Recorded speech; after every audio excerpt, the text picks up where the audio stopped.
Hello students, so this is our chapter 2 mathematical figures in the computer. So we've already finished our chapter 1 and notes.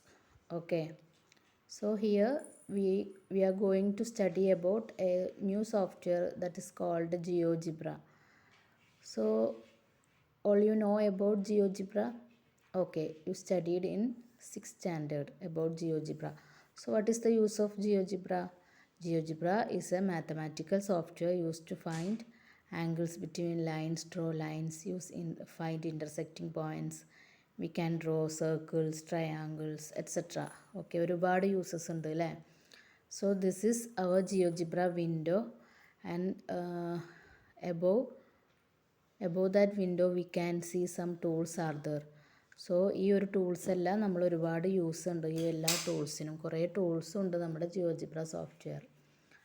So next first ആക്ടിവിറ്റിയാണ് angles between lines. നമുക്ക് angles measure ചെയ്യാൻ അറിയാം അല്ലേ? Scale use ചെയ്ത് നമ്മൾ lines വരക്കും. Then compass use ചെയ്തിട്ട് നമ്മൾ എന്ത് ചെയ്യും? ആംഗിൾസ് മെഷർ ചെയ്യും. ഓക്കെ, സോ അതുപോലെ നമ്മൾ കമ്പ്യൂട്ടറിൽ എങ്ങനെയാണ് ആംഗിൾസ് മെഷർമെൻറ്റ് നടത്തുക എന്നുള്ളതാണ് question.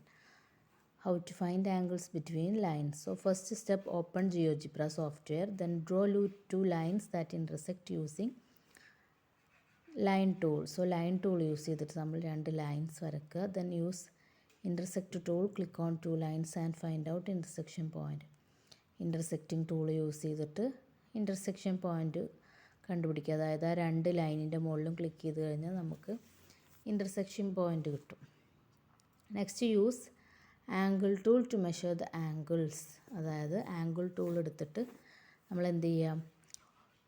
In order to find angles between BED, അതായത് ആംഗിൾസ് BE എന്നുള്ള ആംഗിൾസ് കാണണമെങ്കിൽ BED ആണെങ്കിൽ first you click B, then E, then D. അപ്പോൾ നമുക്ക് എന്ത് കിട്ടും? BED കിട്ടും. നെക്സ്റ്റ് AED ക്ലിക്ക് ചെയ്ത് കഴിഞ്ഞാൽ ആംഗിൾസ് AED നമുക്ക് കിട്ടും. അങ്ങനെ 4 ആംഗിൾസ് നമുക്ക് ഫൈൻഡ് ചെയ്യാൻ പറ്റും by using GeoGebra software. So all of you read the chapter. ഇത്രയും കാര്യങ്ങളാണ് നമ്മളിന്ന് പഠിച്ചത്. Study well. Thank U.